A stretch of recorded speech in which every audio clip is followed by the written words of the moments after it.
Good morning. Good morning. How the devil are you doing this fine day? I'm going to start off with this from Dan Cullen, who says, morning to one and all plant porn addicts. It's Friday. It is Friday indeed. Have to say, quite glad it's Friday this week. Been a long old week. Mick is here as well. Good morning, Mick. And Jim Turner is here as well. But you know, Jim Turner actually entered our mystery machine about an hour and a half ago. The show wasn't even, excuse me,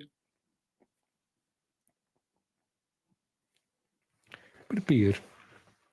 The show wasn't even uploaded as such.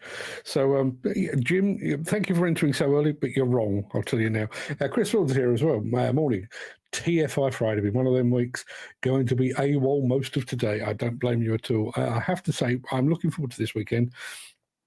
My wife normally works on a Sunday, which means that I'm awake at sort of 6:30 on a Sunday morning. She's not at work this week, so I actually get to have a lie-in, which I'm looking forward to enormously. Want to give you a very quick heads up. It's Halloween next week, which I'm sure you probably already know anyway.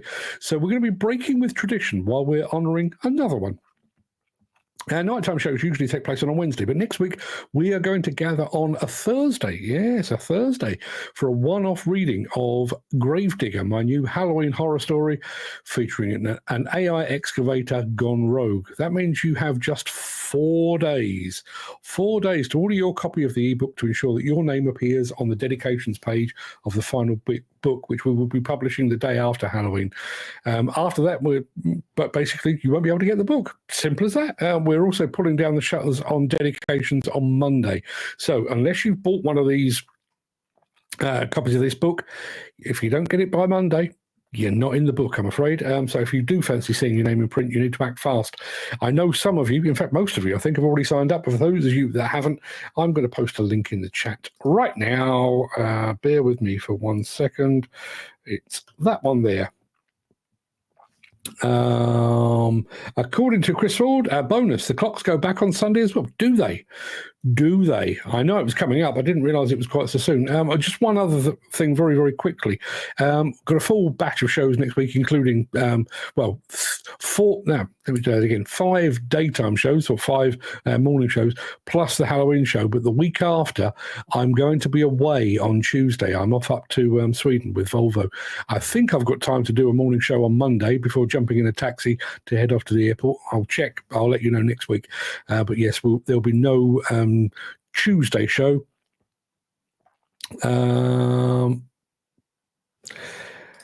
Footy says you can just put my name in there anyway. Just put in there Footy, please. Unfortunately, the deal is, I'm afraid, Footy, that you need to be a member. You need to be a member. It's only fair. I said that from the outset. Much as I'd like to include you, you do need to be a member. Yes, off up to Eskilstuna for Volvo. And it's a bigger event than I thought it was going to be perfectly honest. I thought I was going to see one machine, but it turns out there's other exhibitors there as well. MB Crush are going to be there for one. The team behind the Open S Alliance are going to be there as well. So great, looking forward to that. It's going to be a bit chilly, I think, but I can live with that. I've got hats and coats and scarves. Ken Hatcher's just joined this morning. Ken, how are you doing today? He's got some weather, haven't we all? It's quite bleak out there at the moment. I want to go and do a bit of a test flight, not a test flight, but a bit of a practice flight with my drone. Try out a few new things. Every time I go out, it's either raining or it's too windy. I will get around to it at some point. Anyway, enough of all that. Got lots to get through. And my final bit today, the morning monologue, quite a serious one today, which I hope you can get behind. So without further ado, let me roll the intro, post the question of the day, and get this show on the road.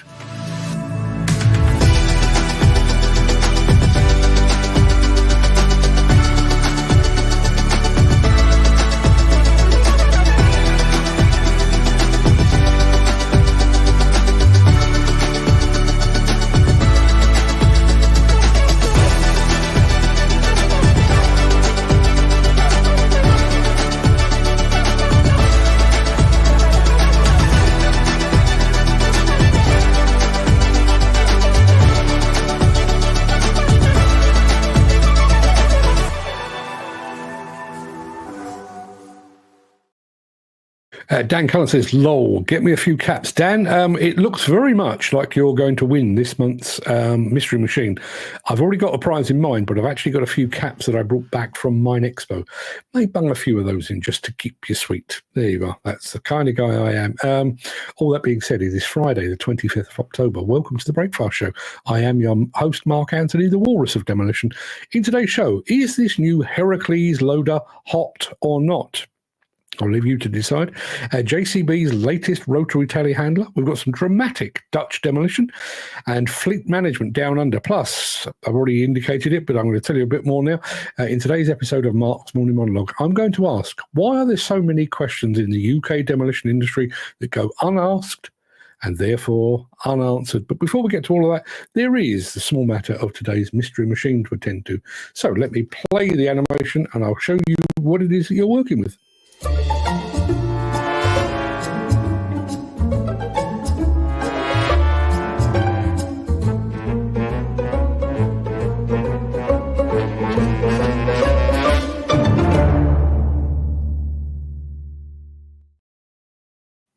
I'll get to the Mystery Machine in just a moment, but I've had a message over on Instagram from Stefan saying, hello, Mark. Hello, Stefan. Good of you to join us. I've also got here, who have we got here? Shannon Brazier has just joined us as well. Morning, Shannon. Thank you very much indeed for being here. Chris Ford says, I love the smell of diesel in the morning, especially when I've just been showered in it. Bloody airlocks. Yeah, you're going to smell like that all day and quite possibly the weekend as well. I did ask, and I'll come back to it in a moment, what is your happy place? I'll come back to that in a second, but I did promise you a Mystery Machine. This is the beast you need to identify. If anyone's got any guesses, suggestions, please let us have them. That's what we need. I'm looking for a make and a model, if you would be so kind. While you're figuring that out, I do want to remind you very quickly of the question of the day, which looks like this.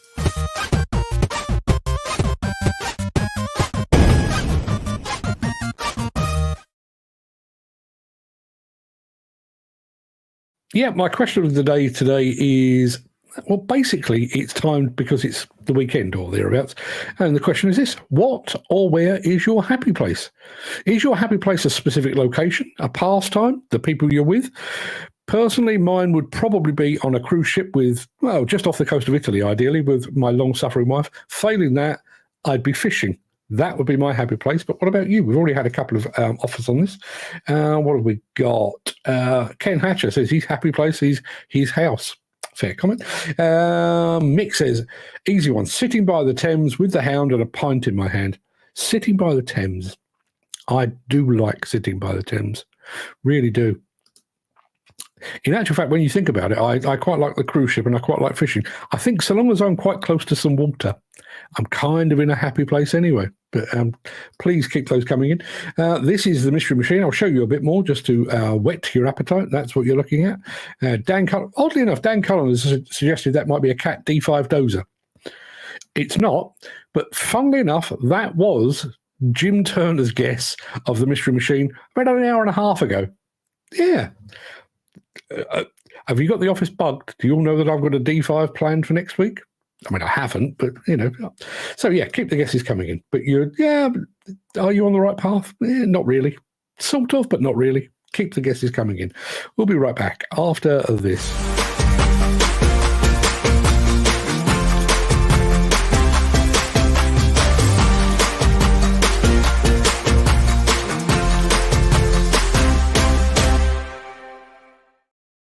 It's been a wee while since I asked you to don your judge's wig and decide whether you believe a machine to be hot or not. So it's about time we did that again.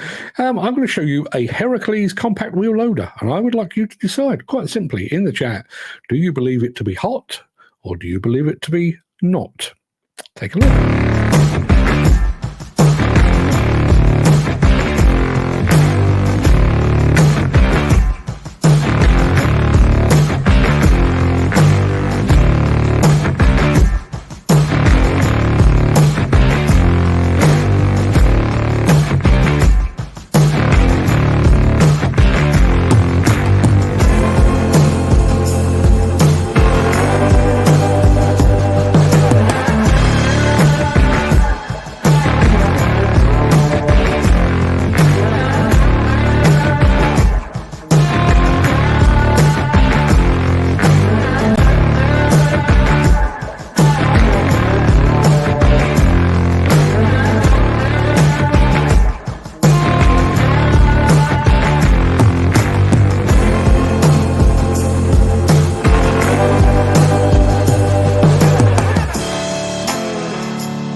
Hot or not? Had no responses on that. Maybe you're just sitting on the fence. Going back to our question of the day, which is, where is your happy place? Seems to be quite a lot of people believing in the healing power of water. There's Footy saying, sitting by the River Dart with a dog and a pint. Absolutely. Chris Ford says, sat at my mother's table eating a meal with the tribe. Failing that, sat in a field with the hairy terrorist behaving himself, watching the buzzards and red kites soaring away above me. Red kites. I drive up the M40. That's kind of my part of my route north often. And I think they reintroduced red kites maybe a decade, maybe even more than that ago. And every once in a while you'd see one or two. Now you see them in their droves. They're too big. You look up and you see what it's like. That doesn't belong here. That's like a bleeding eagle. Huge things, but massively impressive. Footy says, I'm going to go lukewarm. Dan Cullen, however, reckons that the Heracles wheel load up was hot. Now, my other half. Question of the day, where is your happy place? Vegas. Yeah, we're working on that right now as it happens. That's a whole other story. So here is our mystery machine. And I can tell you, we've got guesses aplenty. Dan Cullen reckons it could be a Hyundai HD 105. It's not. Ken Hatcher reckons it could be the Hitachi FD20. It's not one of those either. And Dan Cullen's going for the Hyundai HD 100. Let me show you a bit more. There you are. I mean, you're kind of in the ballpark, but you're not playing the ball game, as it were. I don't know. You get the idea. Keep the guesses coming. We'll be back after this with something new from JCB. If you are enjoying this episode, please consider supporting the show. You can leave us a tip at buymeacoffee.com/demolition news. Yeah, JCB's primary reason for dragging us international press persons up to their factory last week was to see the 145 XR excavator, the zero-tail swing excavator. Very good it was too, but they had other stuff on show as well, IntelliSense, IntelliWay, lever steer on some of their wheel loaders, but they also had a new rotary telescopic handler. I was going to say it looks like this. Hard to tell what it looks like, to be perfectly honest, because the mist had descended by the time we shot this, but hey, enjoy. My name's Alex White. I'm the general manager for the Roto product for JCB. We're here at a very, very foggy Kevin Quarry doing a press event on the new JCB 558P 260R Pro, the new 5.8 ton, 26 meter Roto from JCB.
I know several of you have been up to the Kevin Quarry. It really is its own microclimate up at JCB. You can go there on a sunny day and it's raining, or you can go there when it's raining everywhere else and it's sunny. Absolutely bizarre. Ken Hatcher says JCB making some good stuff now. They really are. Really absolutely on a roll at the moment. Now, Mystery Machine, let me go back to that. That's what we're looking at. Chris Ford has suggested it could be a Case 1150. It's not. Ken Hatcher reckons it could be a John Deere dozer. Dan Cullen reckons it could be the Case 1650 M LGP. Not one of those either. It's not a case 2050M either, and it's not the 1150. I can tell you very, very easily, it is most definitely not a case of any sort. So it's not a case 750M. The JCB rotator, whatever it's going to be, very impressive. Yeah, absolutely. Now, going back to this, our friend Mick says, if anyone's interested, have a look on Facebook for a bloke called Heavy D. Jesus, he's got some great oldie machines he collects in any shape and rebuilds them. I will check that after the show. Going back to our respective happy places, Jim Turner reckons, sat in my little wood where it's cool and damp when it's red hot everywhere else, or planting trees. That makes me happy. The fact that you plant trees makes me happy as well, Jim. Well done, sir. Ken Hatcher has thrown in the towel on the Mystery Machine a little previously, I think. So let me show you a bit more. That's what you're working with. I think we've all figured out the kind of machine it is. Just need to make and a model, basically. I'm going to go back to this from Footy. Says, hey, you better make the most of me today because Monday, I'm not sure what I'm going to be doing. Yeah, Footy is going to work in a prison. Not as a prison guard. He's actually driving machines, but he's going to be working in a prison. Lord alone knows what he'll dig up there. Question of the day. What is your happy place? Dan Cullen, clearly trying to butter me up, says, on here talking to you guys. Ah, shucks. Thanks, Dan. So, yes, there's the Mystery Machine. Nobody's got it yet. Can I show you a bit more? I probably can. Yeah, there you are. Now, does the colour scheme give it away? I wonder. In fact, don't even go any further than that. Dan Cullen has already got it. There we are. It is the Demolition DD130. Well done, Dan. As if you weren't already far enough in the lead, I should write down your points. I think that probably secures you this month's prize, actually. I will need to do a count up because we do have a full week almost a full week next week. I don't think anyone can catch you, but I will check in just a moment. But just to prove that Dan was absolutely right, there it is. The Demolition DD130. Congratulations, Dan. Well done indeed. Let me take that away. And let me play you this because we're going to be right back in a second. We're heading for the Netherlands for a bit of dynamic Dutch demolition.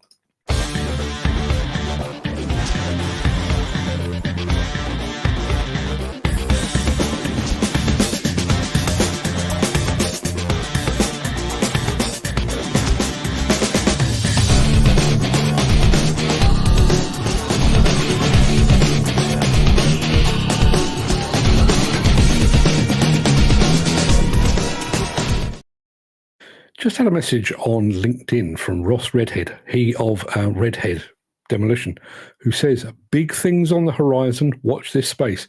Ross, if you're watching this, good luck, my friend. Fingers are crossed for you, no question about it. Looking forward to hearing what your news is. Let's have a look. Dan Cullen says, the colour on the Ripper, got it. A little bit of orange. Yeah, to be honest, there are times when I'm kind of, I kind of want to show the Mystery Machine in black and white because sometimes the colour is all you need. Footy, too late, was said a case dozer. Ken Hatcher said, I was going to say that. Yes, okay. I've got a bit of tree art to produce this winter with a bit of creative planting. I would like to plant a tree building for weddings. What is a tree building? I'd like to know. I like the idea of it, but I don't know what it is. Peter McKenna. Oh, bugger. Too busy talking electric cars elsewhere on Facebook. Morning, Peter. How are you doing, my friend? Good to have you here. Dan Cullen says, question of the day. Yeah, it makes my day here. Get to talk to you all via you. Wow. We aim to please. Let's have a look what we got. Mick says, Graham, working the old Holloway and bumped into Hindley. Myra Hindley, she was being escorted a few years later, told Harry Lang up. Later, old Harry Lang asked me if I want to take the roof off the Scrubs and added it will be the first time you can take the roof off legally. You've got to bump into Myra Hindley. See, there's a bit of me that thinks, oh, if I spotted Myra Hindley, I'd give her a bunch of fives. I actually think I'd be a bit scared. There is something about that image of Myra Hindley with the hair and the makeup and the thing. Just one of the not as scary as her partner in crime, but one of the most scary images of my entire life. In fact, I'm not even sure it was in my life. It may have been just before that. Peter says, I'm buzzing. Can't wait to pick up my new Skoda electric vehicle on the 16th of November. We need photographs, Peter. We need to see the evidence. Now, I promised you some Dutch demolition, and yes, let's have it.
Just look, sorry, I was distracted. I was looking at Peter's car. There you are. Peter's new car. Very nice. Very nice. Let's have a look. What have we got here? There is Peter saying it's already posted on the group. Thank you very much indeed for that. Well done, Peter. Looks a lovely car. Peter says, what about the digger toppling off the demo pile yesterday in Blackburn? Shocking. First I've heard. I have to admit, I was rather up to my eyes yesterday. Yeah, you know, I think I mentioned this a day or two ago. We were planning to buy a flat as a property investment. It's off.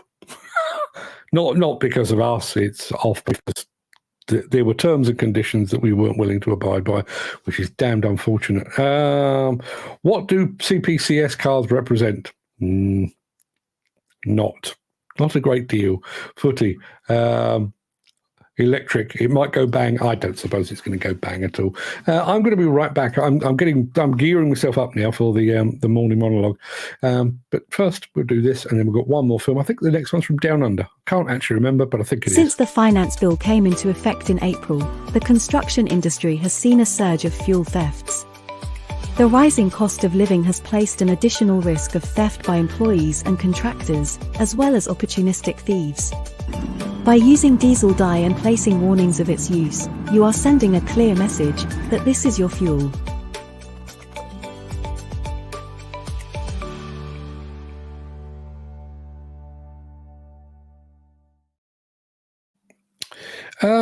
Yeah, sorry, just distracted by LinkedIn. I do apologise. What have we got here in the chat?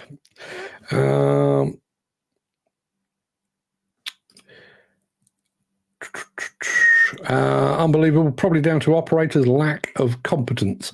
Shocking, says Dan Cullen. Mick says, you made a good choice, mate. If Labour get their way, you would have been taxed on a second home. Quite possibly. Well, yeah, there's an issue there. I won't bore you with it. Did you see the liquid natural gas truck that exploded on the M25 when it hit the barriers, Footy? I think I read something about that. Humedi Sulam says, okay, this is okay. I like it. Hey, that's all we aim for. I'm glad you like it over on YouTube. If Ross is still in the chat, I'd like to chat with you, sir. Well, funnily enough, the reason I was distracted was that Ross actually said, big things on the horizon, watch this space. So while we were doing something else, or while you were doing something else, I said, I can't wait. He said, feel free to announce this on the morning show. I tell you what, bear with me one second.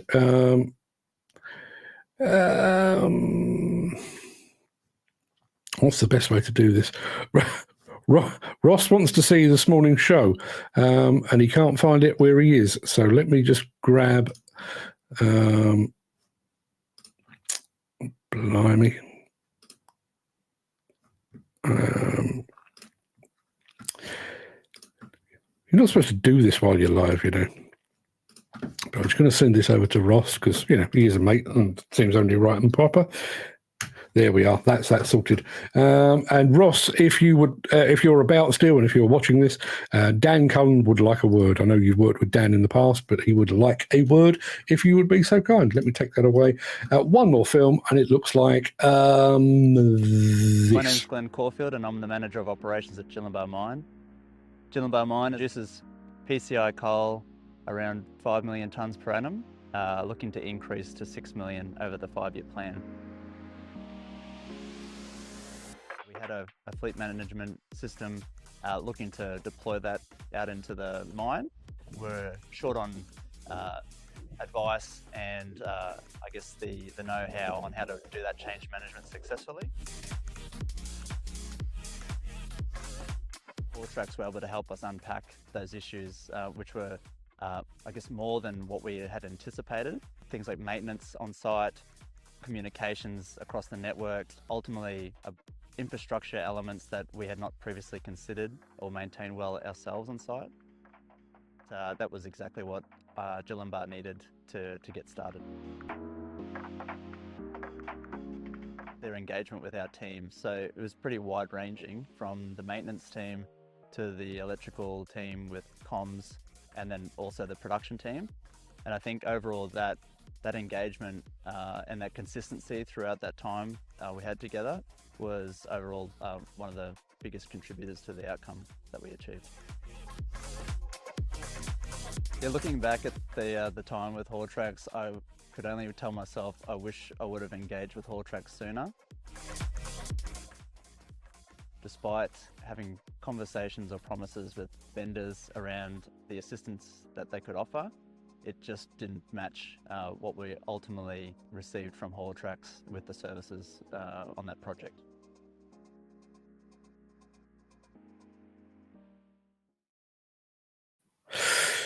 Right. It's all going on in the chat. Dan Cullen very, very sensibly saying, wow, 5 million tonnes per year, rising to 6. Indeed. I don't think I'm going to be doing this anytime soon. Peter says, Mark, it's your show. You can get naked and do the maypole if you wanted to. You may lose a few viewers. I think I could empty the place. Mick says, not a thought I could do with this time of the morning. Peter says, hope you have an EV or a blue badge, Mick. It'll cost you a fortune with ULEZ otherwise, because Mick is going to one of my other happy places. He's going to Tower Bridge Road, which is where my dad grew up. Just thought I'd rub it in a bit. There's just off Tower Bridge Road. If you're coming from Tower Bridge, go past Manzi's Pie and Mash Shop for about 300 yards, and there's a little turning off to the right there called Green Walk. And the last house on the right, but there's only houses on the right, the last house on the right, that's where my dad grew up, right round the corner from the Pie and Mash Shop, which is probably where my love of all things pie and mash comes from. Now, for the final time this week, I'm going to roll the end of show stinger in just a second before leaping gazelle-like over into my morning monologue. If you can't stick around for that, then do please stay safe. Look after yourself, your family, your friends, and your colleagues. Hope to see you again very soon, but please have a good weekend. Apparently, Mick is going for the double-double. There is only one way to eat pie and mash, and that would be it. Dan Cullen says, we're going to meet with Mr. Saunders. I think probably when I get back from Sweden would be the earliest I can probably do it. Now, if you do have the time and the inclination, I'll be back in just a moment with my morning monologue. Questions unasked and therefore unanswered. I'll tell you more in a second.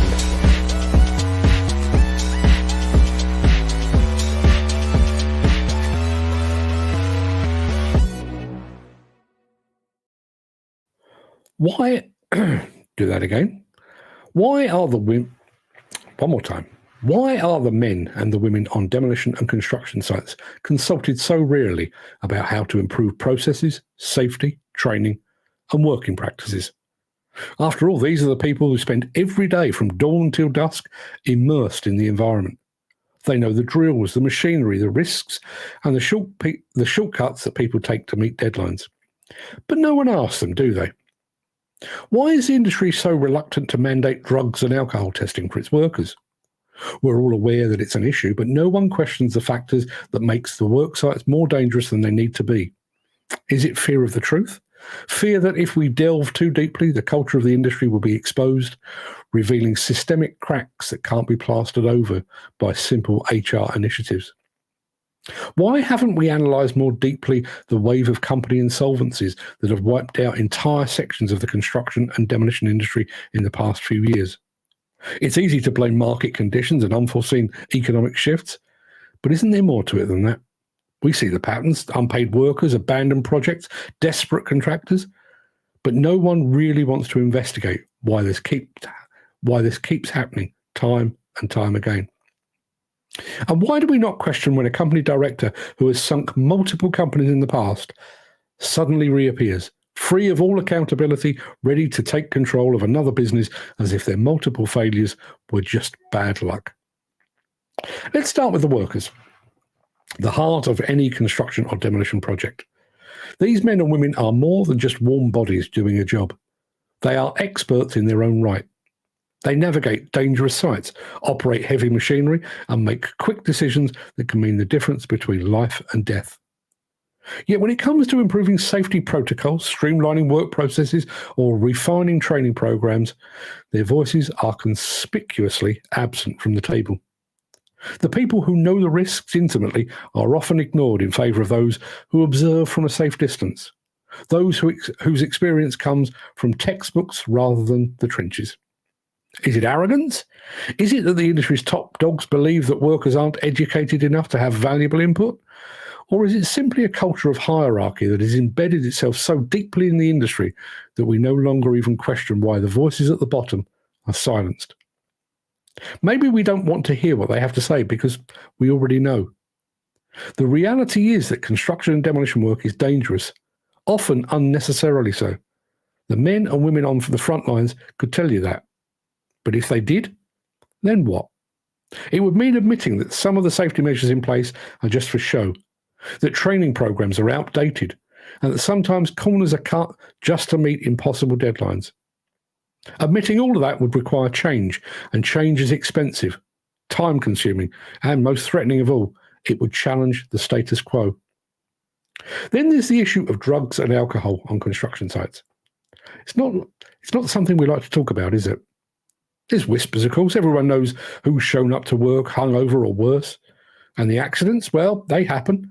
We can't always prevent them, can we? But why is there such resistance to mandating drug and alcohol testing? Isn't safety the industry's primary concern? The answer is simple: accountability. If testing were enforced, if we really cracked down on substance abuse in the industry, we would expose a culture that's been allowed to fester for far too long.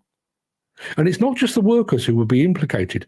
Supervisors, managers, even the company owners. Many of them know what's going on. Some of them are part of the problem. Some turn a blind eye, others just outright ignore the problem. After all, if you start testing workers, what happens when you lose half your workforce overnight? What happens when you expose that the problem isn't just a few bad apples, but a systemic issue that permeates the entire industry? No. Easier not to ask. Easier just to look away. We've seen construction companies and demolition firms going under in their droves over the past few years. Workers going unpaid, projects left half finished, and the cycle repeats. Why hasn't there been a deeper investigation into why this keeps happening? The excuse is always the same: market conditions, economic downturns. But the truth is that many of these companies are run by people who don't know what they're doing or don't care. Incompetent leadership, poor planning, reckless financial practices lead to these collapses. The warning signs are often there for months, if not years, before the company finally goes under. But no one pays attention until it's too late. Why? Because doing so would force us to admit that the problem isn't external, it's internal. And finally, the company directors. How many times have we seen the same names pop up, running new firms after their previous ones have collapsed? They get away with it because no one holds them accountable. They return offering the same false promises, the same bluster about new opportunities, while the workers they left behind are still waiting for their last paycheck.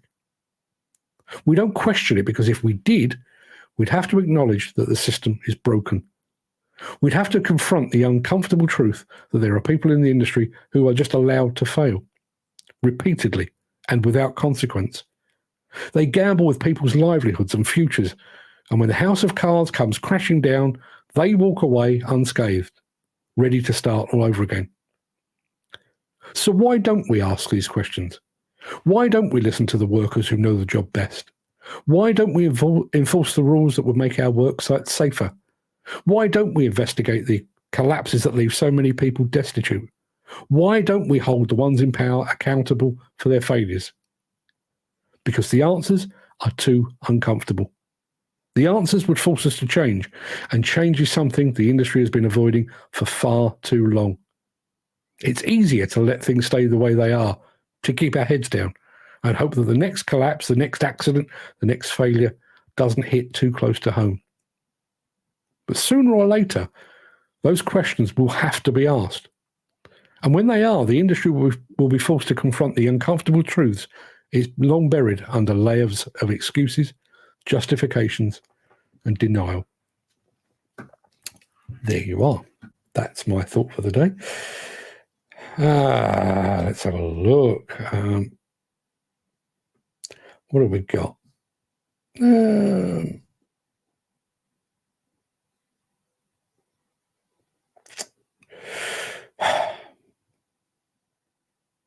So, go back to here. Mark, don't make me drool. I'm going to have to drive down in my EV, eat pie and mash. I've not had it in about 15 years. I couldn't go that long. Peter, pass Mark a new set of teeth. I need a new set of teeth every single day. You're not meant to break them straight away. Yeah, you're absolutely right. Let's have a look. That last set of teeth seems to have done the job. I was concentrating a lot harder at that point. Now, Jim Turner, in response to my unanswered and unasked questions thing, because the so-called higher educated or more qualified management lack enough confidence to ask us practical people what we think would make the firm safer, more efficient, and definitely more profitable. It's one of the things I've always found odd, not just in demolition and construction, but in life in general. If the management that we're talking about here across various companies, various industries, if they were to consult with the workers and make their firm safer, more efficient, more profitable, they would look good. The boss that came up with put in place whatever had been suggested from the ground up, if they put that in place, they would look good. It would look good on their CV that the fact that they'd taken a relatively profitable company and made it a very profitable company. They've taken a company with a questionable set of safety standards to a very good set of safety standards. So why don't they do it? Mick says, no one is interested in the ideas of those on the ground. As for drugs, let's face it, if the office staff had to do a test, most of them would be out the door. And I hear this so often. Is that actually the case? My fear is it is. And my fear is, if anything, it's kind of worse up the ladder. I think there's quite a bit of weed use on sites themselves. But I think when you go up into offices and management, I think you're basically tapping on cocaine territory there. Is that why we're not looking? This is going back to this accident. Looks like the operator was sitting on a void and concrete gave way. Possible that management didn't mention this, wasn't correctly put in the statements, or it was invisible. So glad Mark can't see the comments while he's reading. My comments would have been so off-putting. I'm put off most of the time. Don't worry about that. Most of the site workers would too, Mick. He sat on a pile that they created prior to crushing down. I believe lads did try and stop him, but either didn't see, hear them or didn't care. Nobody dare bring in daily drug testing, as it'd be half-empty sites all over the country. And then us that were left at work would all be wanting more money, as we'd be in higher demand. Yeah, but when you think about that, I mean, it's all very well. Well, it's not very well, but we've got a system that accepts the fact that there are drugs and alcohol in play on our demolition and construction sites. And we'd rather take that, as an industry, we'd rather take that risk than confront it, rectify it, and possibly end up paying more. Tells you a lot, doesn't it? Mick says, demolition gone mad, he says in caps. Greenwich Council in London has ordered the demolition of a brand new £73 million block of flats. Greenwich is taking issue with the property developer Coma Homes with the fact they put better Grade A cladding on the building, which is different to the original design, but better and safer. They've said that Coma must put on the original cladding, wait for sign-off, then go back to the building, put the scaffolding up, tear down the original cladding, and refit the new safer. I think we get the idea of where that's going. Mick says, as for Greenwich Council, they are a bloody joke regarding building work.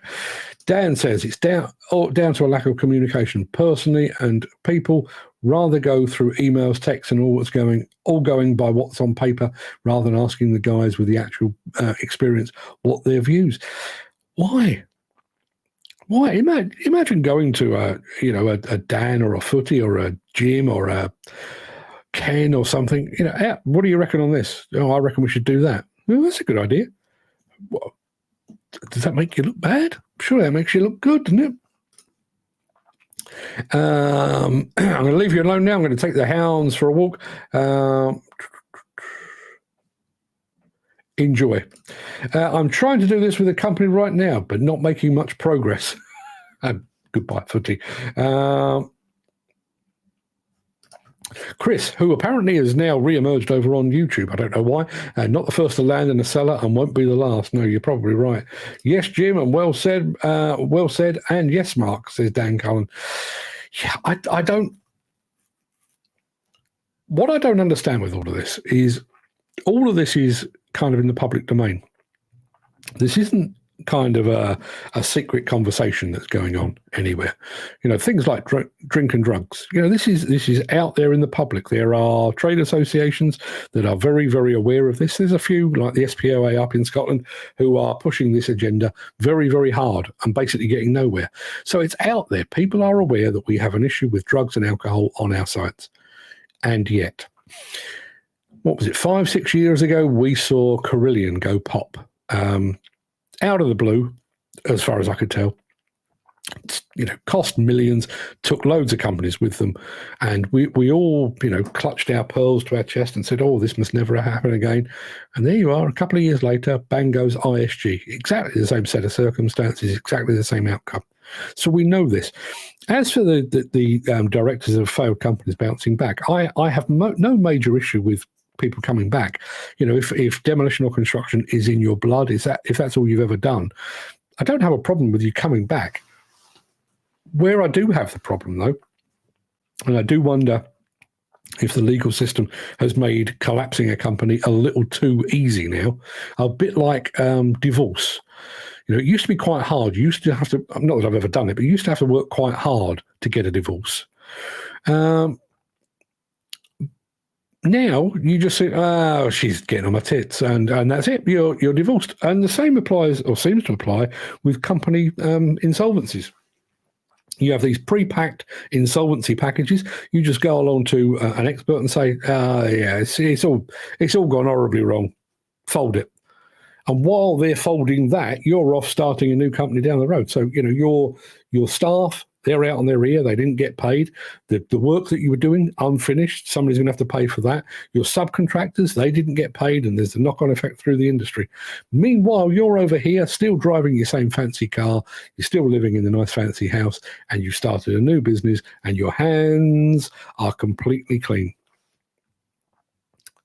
Should there not be a probation period, or, not a honeymoon, almost the opposite of a honeymoon, a period in which, you need to get your previous acts together to make sure that nothing happens again, Now, here's the update. And unfortunately, the update that I was hoping for from Ross at Redhead, I already knew this.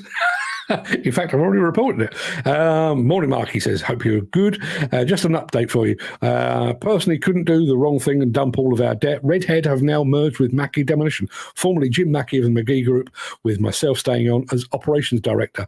I couldn't bear not to pay my loyal suppliers by selling off assets for my own greed, whilst long-standing supply chain paid the price. And you know what? It feels like it feels good to do the right thing, as I've always tried to do. Ross, if you're watching, I tip my hat to you. I already knew about the Mackey thing, but surely that is how you... I spoke about it here. I spoke about it here, about the fact that it was a very, very sad day when Redhead closed the doors. Now, I'm sure Ross could have basically stitched up all of his suppliers, could have stitched up his staff, but he hasn't. He's found another way around it. He's bouncing back, and Ross, based purely on that, I mean, yeah, the fact that you're a mate anyway, but based purely on that, I hope that your new company goes great guns. I hope you turn the industry on its arse, my friend. Let's have a look. Chris Ford says, good on Ross, and Dan Cullen, well said, Ross. Glad you're back in business. Yes, absolutely. A divorce is like a hurricane, takes the house when it leaves. I wouldn't know. Never been there. Don't want to go there. But yes, I can imagine. I know a few people that have been through divorces and they've not had a bundle of laughs while they've been doing it. Let's have, what is this Dan is saying here? I feel they are higher up authority and they have their mates there too. No 2 Fs given, and they couldn't be asked. I think you're probably right. Jim Turner saying, fair play to Ross. Fair play to Ross indeed. Mick Norton says, when I was serving with HM Forces, there was a suggestions and awards scheme where us guys on the coalface could submit an idea or two, especially if it was safety orientated, save the MOD some cash. It initiated some really cracking conclusions. Yeah, I realised my upbringing was in a very different environment because I worked in an office, but we had suggestion boxes back in the day. I would imagine you can do all of that electronically now, via email. But wouldn't that be a good idea? Wouldn't that be a good idea? Particularly if it was anonymous and you were able to submit some of these things, and not just suggestions, criticisms. We could do this better, or are you aware of, and so on down the line. Mick says, something I learned over the years, and there's a lot of those years. In the old days, the blokes on the ground did the work, then things started to creep in from the office. Then the HSE came along and stuck their fingers in the pot. We then had the card system and the major contractors group who thought they knew everything. Then the so-called educated with all their degrees, the whole industry went to pot. If you've never done the work, then don't tell people who have how to do the job. Yeah, kind of goes back to the point we were making yesterday, actually. Footy says, everyone have a nice weekend, just out walking the dogs. Hope everyone gets home safely tonight. Look after yourselves. Thank you very much indeed for that, Footy. Yeah.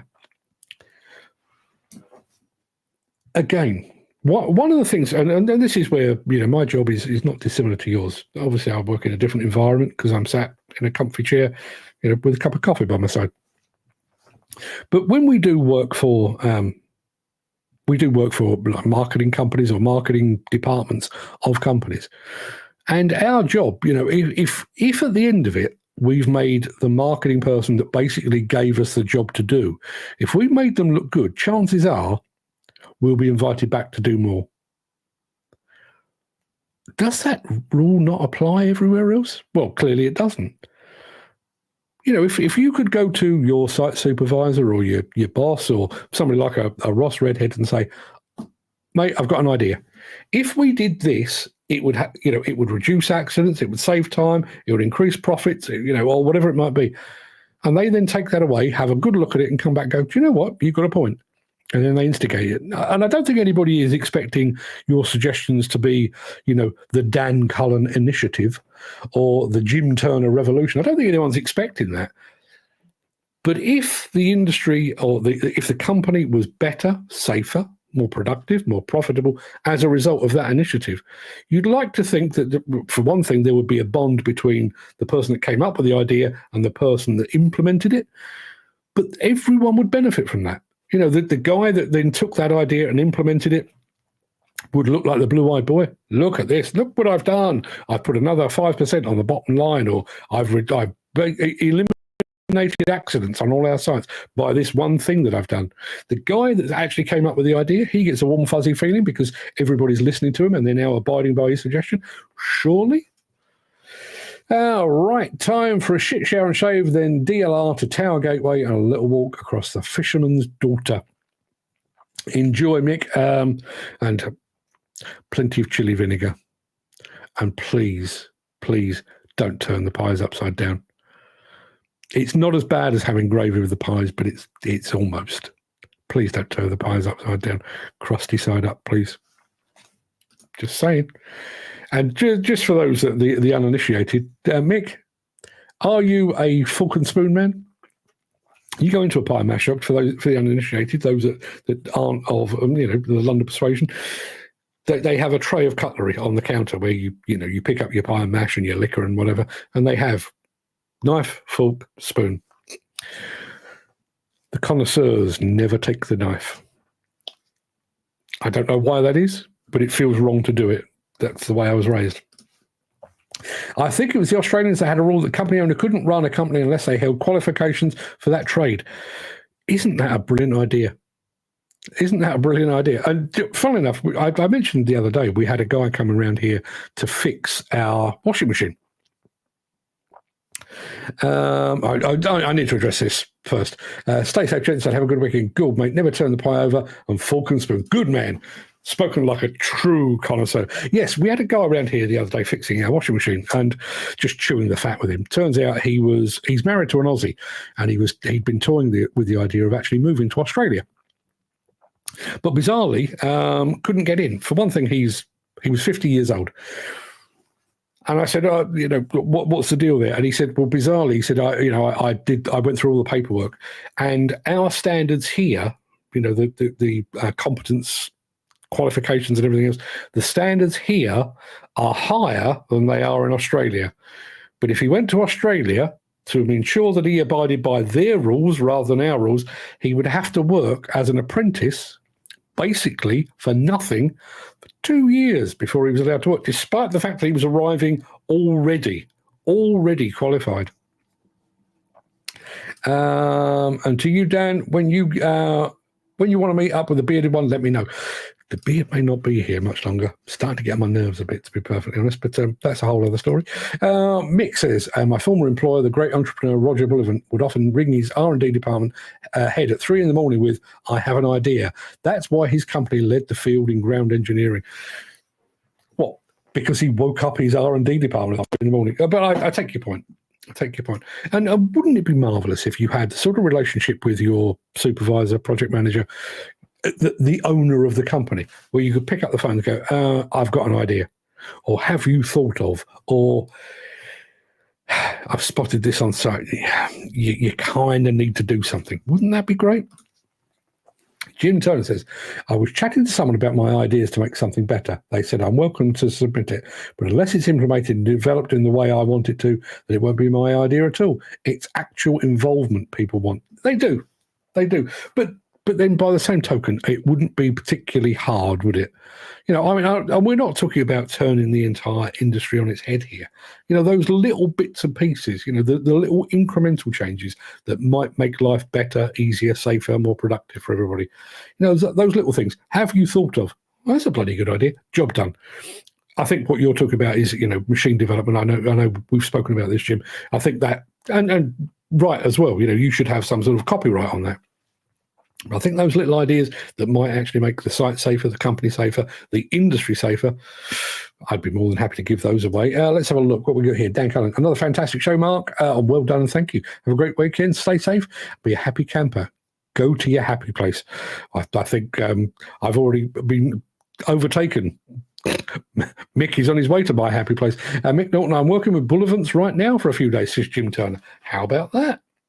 It's a small world, isn't it? It's a small world. Okay, people, I'm going to take all of that and turn that into the final episode of the recap for this week. I have to say, the last couple have been absolute belters. I mean, I'm sat here and I'm reading this and I'm reading it out. I'm broadcasting it and everything else. But when you actually hear it back as part of a podcast, the insights that are coming up here, Absolutely top notch. They really are. So if you'd like to listen to a bit of that, please do so. I am going to mention it one last time because after Monday's show, it'll be game over anyway. That is where you can get a copy of the Halloween ebook. If you have ordered it by Monday night, by close of play Monday, basically, then your name will appear in the book when it goes out on Halloween. If you haven't, it won't. It really is as simple as that. But Thursday night next week, we will gather around a bubbling cauldron. I don't actually have a bubbling cauldron, but if we did, we could gather around it and we would be able to share the story of the Gravedigger. Mick Norton says, if Isambard King de Brunel returned for a day to view the modern day construction, I wonder what he would think.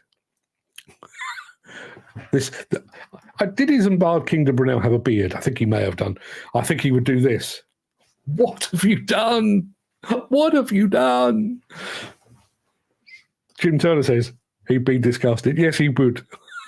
That was. Where was he from? Yeah, Isambard. I kind of associate him with the Clifton Suspension Bridge. So there's a bit of me in the back of my head thinks he probably had a Bristolian accent. I don't know whether that's true. Isambard doesn't sound like a Bristol kind of name, does it? And why aren't children these days called Isambard? Can I just very, very quickly let you in on a little secret? Fred and I travel together quite a bit. And a lot of the places we go, be it sites or equipment manufacturers, you're expected to sign in. And rather than both of us signing in, we generally sign in for each other. For more than 2 years, unbeknown to me, Fred had been signing me in everywhere as Mark B. Anthony. My middle name is Sean. There is no B. He was doing it just because he found it funny. So we now have kind of a counter thing. If he signs us in, he signs himself in as Fred Anthony. He signs me in as Mark B. Anthony. If I sign him in, I don't even sign him in as Fred. His first name is now Disraeli. I don't know why that amuses me, but it does. Dan Cullen is buying the book now, just in time, Dan. But thank you very much indeed for that. I'm thinking West Country. Should we have a look? Isambard, Kingdom Brunel, British.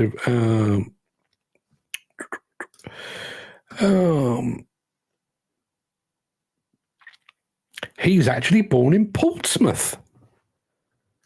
Portsmouth, nowhere near Bristol at all. Jim Turner says, I wanted to call my lad Isambard, but the missus wouldn't go along. Wives, eh? Wives. Imagine. You know, when he turns up at school and everyone's called Jake.